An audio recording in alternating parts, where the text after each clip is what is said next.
할렐루야 샬롬. 우리 인사하십니다. 할렐루야 샬롬 샬롬 샬롬 샬롬 샬롬. 하나님 사랑합니다. 여러분 주 안에서 사랑합니다.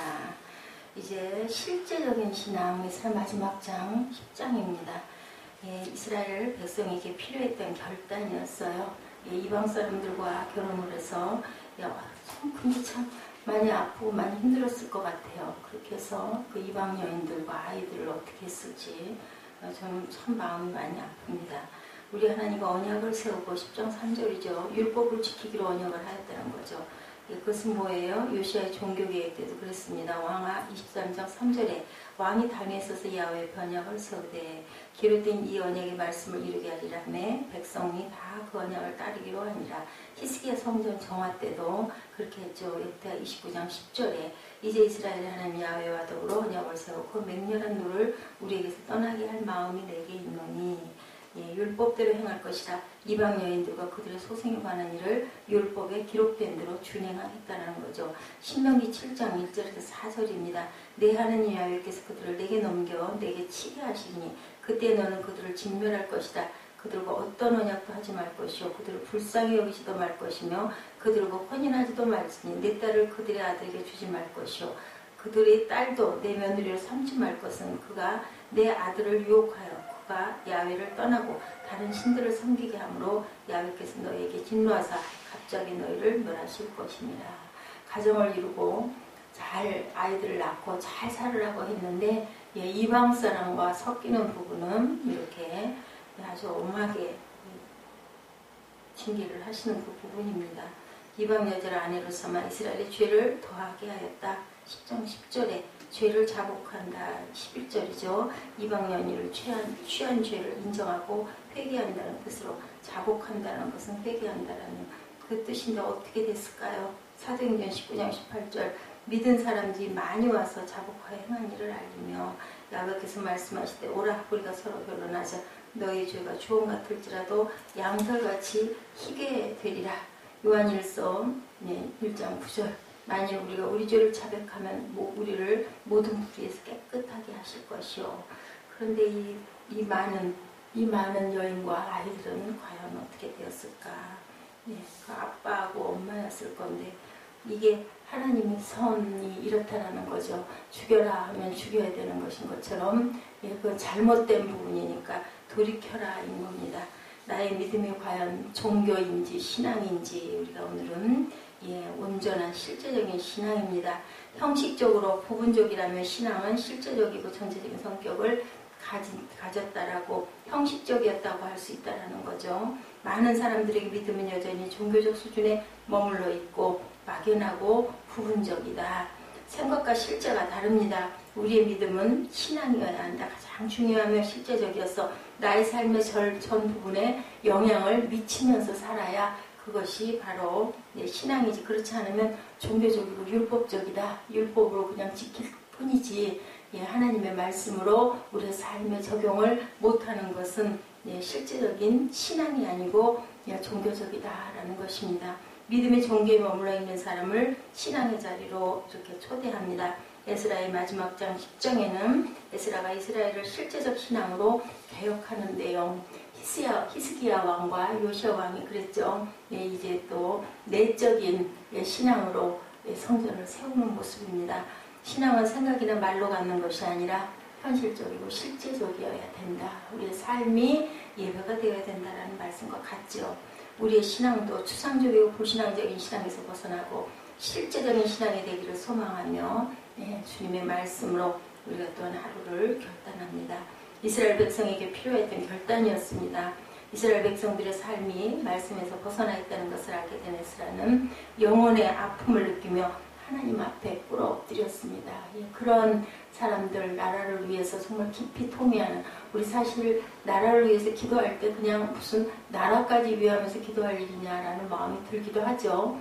우리 그 앞에 내 이웃 그저 내 가족에 대한 기도하기도 모자라고 부족합니다. 근데 참 필요한 거고 또 그런 그릇들이 따로 있어요. 정말 가슴을 찢으며 통회하며 에스라가 그렇게 기도했죠. 이스라엘 백성들의 삶이 말씀에서 벗어나 있다는 것을 알게 된 그 에스라의 통회와 자복이었어요. 그는 나라에 대한 정권을 가지고 있었기에 강제적으로 어떻게 할 수도 있었지만 이것이 신앙의 문제에서 그렇게 힘으로 되는 건 아닙니다. 우리 아이들도 마찬가지더라고요.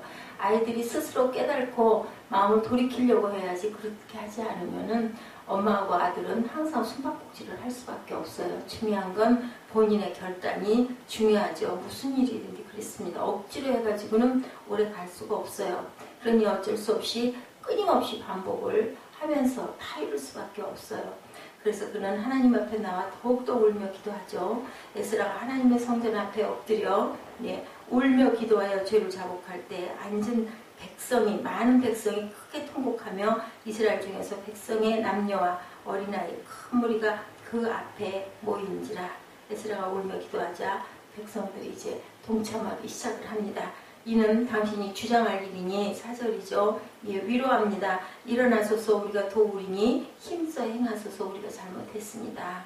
백성들이 자신들의 죄를 깨닫고 한마음이 되는 부분이죠. 이스라엘 백성들의 죄 중에 가장 현실적이고 많이 나타난 중요한 문제, 이방 여인과의 결혼 문제였습니다. 오늘 본문에 이스라엘 백성들이 회개하며 자발적으로 동참하여 이방 여인과 결혼한 사람들의 문제를 정리함으로 그들이 다시 하나님의 말씀에 실제적으로 순종하는 모습인데 저는 마음이 아파요. 수만 명의 그 가족이 그저 아무리 이방 여인이었었다고 하지만 그냥 오늘로 생각하면 그럴 수도 있을까? 저는 그런 마음이 듭니다. 먼저 이방 여인은 누구를 지칭하는지 우리가 알아봐야 되겠죠. 혈통이 이스라엘 민족이 아닌 여인, 혈통이 다른 여인이라면 룻도 이방 여인이에요. 그러나 룻은 성경의 중심 인물이 되고 조상의 다윗이 되죠. 누가 이방 여인일까? 믿지 않는 여인들. 그렇게 우리가 표현. 그러면 지금 오늘로 비교해 봐도 마찬가지거든요. 믿지 않는 사람들, 남녀 모두 다 서로 상대 배우자들이 믿지 않을 때 이게 우리에게 중차대한 사명입니다. 이 구약에는 분명히 신명기 말씀에 그들과 가까이 하지 말고 결혼하지 말라고, 믿지 않는 자와는 함께 앉지 말라고 얘기를 했거든요. 근데 우리는 이제 다 품어야 되지 않습니까? 그런데 중요한 것은 내가 그를 맞아서 그 아이에게 딸려가면, 세상으로 딸려가면 더 큰 죄가 된다는 거죠.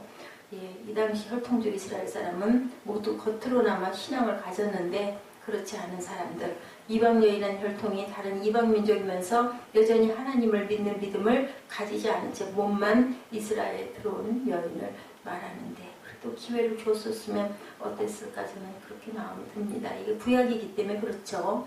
이스라엘에 들어왔지만 그들의 이방 종교를 그대로 가지고 있어서 이방 여인이라고 말한다. 이스라엘 사람들은 지금도 혈통으로 유대인이 되는 것이 아니라 교육으로 유대인이 된다고 생각을 한다고 그래요. 교육을 유대인으로 어린 날부터 그 쉐마 교육을 시키죠. 그래야 유대인이 된다라고 한다는 거죠. 그래서 자녀도 혈통의 아버지를 따라가는 것이 아니라 교육을 담당하는 어머니를 따라가요. 그래서 누구의 아이라는 얘기할 때 아빠 이름이 안 나오고 엄마 이름이 나오죠. 그 왕족의 그 왕비의 그 아들들도 얘기할 때 꼭 엄마를 지칭을 합니다. 그 당시 이방 여인과 결혼은 종교국가인 이스라엘에게는 치명적인 문제가 되었어요. 오늘날 신앙적인 관점에서도 그것은 우리가 문제이다라는 것을 항상 생각을 하고, 그래서 믿지 않는 사람과 결혼할 때는 서원을 하고 결혼을 하죠. 그래서 꼭 하나님을 믿겠다라고 약속을 하고, 그리고 그 주례를 받을 때도 그렇게 해서 주례를 받죠. 특히 그 캐톨릭에서는 믿지 않는 사람과 결혼은 사실은 그 허락이 안 돼서 성당에서 그 결혼식을 못하게 되어 있습니다. 근데 요즘에는 그래도 그 미리 그렇게 해가지고 세례받고 이렇게 해서 하는 분들도 계시더라고요. 그들은 자발적이면서도 전체적으로 이방 여인들과 이혼을 하게 되죠. 이런 이혼이라는 극단적 선택에는 시대적 배경이라는 것이 있는데, 그런데 분명한 것은 이것이 당시에도 매우 어려운 강력한 결단, 안 그러겠습니까? 그죠? 그때나 지금이나 사람 사는 건 똑같고 정이 똑같을 때인데, 가족이고 더구나 자녀이고 아빠이고 엄마일 건데요. 오늘날 우리들도 신앙의 실제성을 위해 이런 어려운 결정을 내려야 할 때가 있죠. 우리는 신앙을 위해 무엇을 결단하고 있는지. 믿음은 이렇게 실제적인 것이어야 된다. 실제로 우리의 삶 속에서 많은 희생과 어려움에도 불구하고 믿음을 지키기 위해 결단해야 되는 것들이 분명히 있습니다. 믿음을 위해서 거짓을 버리는 결단들 필요하죠. 믿음이 실제적이지 않은 사람은 믿음의 문제가 우리 몸에 체감적으로 다가오질 않아요. 그죠? 그 새벽 예배 나오지 않지만 다른 것에는 열정을 부릴 수 있는 그런 부분들도 이방적인 것이죠. 사실은. 그런데 어디 그렇습니까? 세상 사람들은 뭐 그래도 쿨쿨 늦잠 자고 하면서 몸이 건강이 안 좋은 것보다는 일어나서 그저 건강을 위해서 운동하러 달려가는 것이 오히려 나을 수도 있겠죠. 그러다 보면 이제 새벽 사람이 되면 새벽 예배도 참석할 좀 있습니다. 그만큼 믿음이라는 것이 실제적이지가 못하다.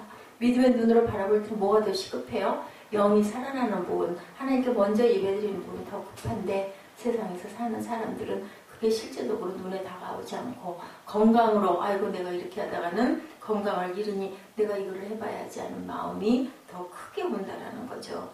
야곱이 잠이 깨어 이르되 야훼께서 과연 여기 계시거를 내가 알지 못하였도다.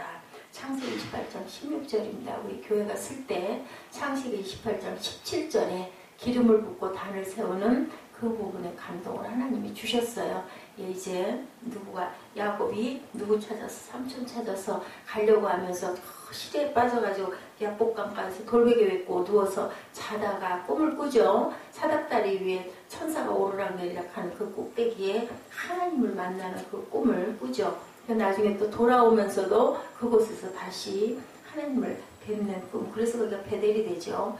야곱이 고백한 것처럼 깜짝 놀라며 믿음의 일을 가장 실제적이고 중요한 것처럼 우리가 여기지는 않는지, 어떤 일이 있어도 주의를 지키는 방법을 찾고 그리고 말씀에 순종하는 것을 뭘로? 제일로 여겨야 한다는 겁니다. 믿음이 가장 실제적이고 현실적인 것이 되어야 되고, 이스라엘 백성이 1차 포로 귀환은 건물 성전을 건축하는 일, 2차 에스라의 그 포로 귀환은 내적인 성전을 짓는 일, 그죠? 그들이 성전 건물을 건축할 때 실제적으로 돌 하나하나를 쌓아야 했어요. 어느 하나도 생각으로만 쌓는 것이 없고, 돌 쌓을 때 어떻게 해요? 몸으로 행동해서 해야 되는 거죠. 내면의 성전을 쌓을 때도 마찬가지다. 우리가 예배를 실제로 뭘로? 신령과 진정으로 드려야지 그저 겉껍데기식으로 해서는 이방 여인하고 똑같다라는 거죠. 그런 모습이 되어서는 안 된다. 80년 후에 일어난 2차 포로 교환입니다. 그 성전에서 제사 드리는 사람들이 말씀에 순종하는 삶을 살도록 방향 전환을 함으로 사명을 완수하는 아주 대단한 일을, 그때 정말 울고 통곡하는 일들이 굉장히 많았고 반란을 일으키는 그러한 그 무리들도 많았다. 안 그러겠습니까? 얼마나 힘이 들었겠습니까? 머리와 말과 행동이 모두 하나가 된 실제적이고 사실적인 변화, 얼마나 통에 작업을 하고 몸을 찢고 금식을 하고 에스라가 그랬겠어요. 그걸 보고는 그만 국민 백성들이 다 따르죠. 그렇게 하겠다고. 이것처럼 실제적인 것이 또 어디 있었을까? 내보낸 사람의 명단이 본문에 나와요. 보면 뒤에 94명의 사람들입니다. 근데 94명이 많은 숫자가 아닐 거예요. 그죠? 그 많은 백성 중에서 94명이면 정말 작은 숫자인데 그 한 사람 한 사람에게 얼마나 처절한 현실이었을지, 이러한 일을 진행하는 이스라엘이 또 얼마나 처절한 현실이었을까. 우리가 상상만 해봐도 그저 가늠이 가죠. 이방 여인과 산다는 것, 그 사람의 신앙이 실제적이지 못하는 것을 얘기를 한다. 그때는 이방 여인이라는 혼혈족이라는 그 분류가 있지만 지금은 오히려 더 어렵습니다. 똑같은 사람들이죠. 근데 이방 여인이라는 거예요. 이방 여인이라는 표현으로 남녀를 불문하고 이렇게 여기에서 표현하고 있습니다. 기독교에서 불신앙이 무엇을 의미할까? 뭐예요? 우리 생각해보면 무서운 거거든요. 사실은. 근데 그거를 우리가 별로 그렇게 아주 깊이 생각을 못해요. 죽음이잖아요. 영벌이잖아요. 영생을 가질 수 없는 부분입니다. 그렇다면 우리는 정말로 내 아내, 내 남편, 내 가족을 또 내 가정 주변에 가까운 사람들을 정말 하나님의 나라로 인도하려고 우리가 열심히 기도하고 권면하고 영향을 끼쳐야 되겠죠. 국가에서 여성 모임에 대한 그 지원은 하면서 남성 모임에 대한 지원이 없는 것에 대한 항의로 언론의 관심을 모으려고 한 그러한 사건들이 있었어요. 사랑하는 사람이 죽어가는데 가만히 있겠어요. 어떤 그 카메라가 찍었던 그 일, 사람이 한강에서 투신을 했는데 어떻게 했다고요? 그것을 찍은 사람들이 나중에는 영혼자살 방조죄가 성립된다라고 했다고 그래요. 죽는 거 보면서 카메라로 그걸 그냥 촬영을 하는 것이 나중에 발각이 드러나가지고 죄를 물었다라는 얘기입니다. 자녀가 믿음이 없어도 죽어가는 것으로 아무도 보지 않죠. 암으로 죽어가면 눈물이 나오죠. 근데 믿음 생활 하다가 교회 안 나가면 그거 가지고 죽는다라고 생각하는 사람은 없다라는 거예요. 근데 그거보다 오히려 더 클 수가 있다라는 거죠. 나의 믿음이 더욱더 실제적이게 우리가 생각을 하고, 정말 이것은 정말 가장 더 어렵고 귀한 일이다. 이것은 정말 아주 정말 중요한 일이다라는 생각을 우리가 하고 가야 된다. 이방인의 믿음, 이방인의 삶이 돼서는 안 된다. 로마서 13장 19절에서 31절 말씀 내용 중에 그런즉 자랑할 때가 어디냐. 3장 27절입니다. 있을 수가 없느니라. 무슨 법으로나 행위로가 아니라 오직 무슨 법으로? 믿음의 법으로다. 한 여성 장애인 목사님이 세상에 소망을 두기보다 하나님께만 소망을 두고 사는 분이 있었다고 합니다. 24살의 나이에 전기도 들어오지 않고 교통도 온전치 않은 데를 걸어서 산을 넘어 들어가야만 하는 그런 동네 깊은 산골에 교회를 개척했다고 해요. 사실 교회가 없는 곳에 교회가 세워져야 사람들이 그 교회를 찾지 않겠어요. 그게 첫 번째 1순위라는데 요즘에는 그런 곳을 찾을 수가 없죠. 이렇게 정말 깊은 산골에나 들어가기 전에는 42년을 거기서 교회를 섬겼다고 합니다. 24살에 들어가서 42년이면 거의 7순위 다 되도록, 그죠? 하나님께서 오직 믿음으로 한 길을 걷고 있는 그에게 산골 마을에, 그 마을이 대학촌으로 바뀌는 놀라운 변화가 일어나게 했다고 그래요. 그 산골 마을에. 요즘에는 그 분교들이 많이 들어서지 않습니까? 장애인 목사인 그가 비장애인 목사들이 부끄러울 정도로 건강한 목회를 하도록 하나님께서는 인도하셨어요. 사도 배우 바울의 고백이 본인의 고백으로 여겨진다고 했다고 합니다. 고린도후서 10장 9절 이는 내 능력이 약한 데서 온전하여 짐이라 하신지라. 그러므로 도리어 크게 기뻐함으로 나의 여러 가지 약한 것들에 대하여 자랑하리니 이는 그리스도의 능력이 내게 머물게 하려 함이라. 우리는 약한 것들을 자랑한다는 역설에 주목하죠. 우리가 약할 때 믿음이 약한 게 아니라 마음이 약하고 정말 심령이 약할 때 하나님께서는 그 약한 마음에 함께 하시죠. 의롭다 하심을 얻은 것은 율법의 행위에 있지 않고 오직 무엇으로? 믿음으로 그리고 은총으로 된다. 로마서 5장 1절 창세기 15장 6절입니다. 너희는 그 은혜에 은하여 믿음으로 말미암아 구원을 받았으니 이것은 너희에게서 난 것이 아니요 누구의? 하나님의 선물이라. 곧 이때 자기의 의로우심을 나타내사 자기도 의로우시며 또한 예수 믿는 자를 의롭게 하려 하심이라. 그런즉 자랑할 때가 어디 있느냐? 있을 수가 없느니라. 무슨 법으로냐 행위로냐? 아니라 오직 믿음의 법이다. 로마서 3장 26, 7절이죠. 철로 욕정에서 크리스티아나와 자녀들 그리고 머시가 천국으로 향하는 문을 두드리던 장면 여러분들 기억하십니까? 문을 두드리자 근처 성에 살던 대적은 커다란 개를 보내 짖게 합니다. 그러자 머시는 기절하고 크리스티아나만 담대하게 다시 문을 두드립니다. 그녀가 바들바들 떨면서 문 안으로 들어서는 순간 근처 성에 살던 사람들이 불화살을 쏘면서 발악을 하죠. 이렇게 한 영혼이 천국에 들어갈 때까지 사탄이 개처럼 울부짖는다. 그것은 뭔가 세상의 환난을 얘기를 해요. 한 영혼이 하늘나라에 들어가려면 주변에서 그렇게 사탄들이 극악을 떤다. 교회는 오죽이나 하겠습니까? 교회가 섰을 때 온전하겠느냐고요.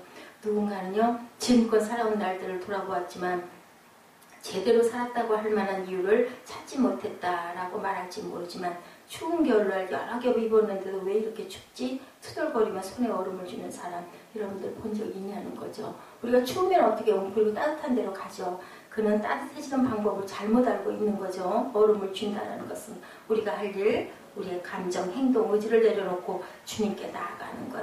이렇게 고백할 수가 있죠. 저는 하나님의 은혜로 하나님의 약속을 믿으며 살아갑니다. 예수님의 보혈을 믿습니다. 아버지 보시기에 선한 일을 저에게 행해 주세요. 우리가 이렇게 기도하고 아주 추운 날 춥다고 웅크리면서 얼음을 손에 쥐는 것이 아닌 아버지 나와 함께 동행하여 주옵소서 하고 우리가 부르는 저와 여러분 되시기를 주님의 이름으로 축복합니다. 죄가 나의 머리털보다 많음으로 내 마음에 사라졌음이니 야훼여 은총을 베푸사 나를 구원하소서 속히 나를 도우소서. 시편 40편 12절 13절 말씀입니다. 기도하시겠습니다.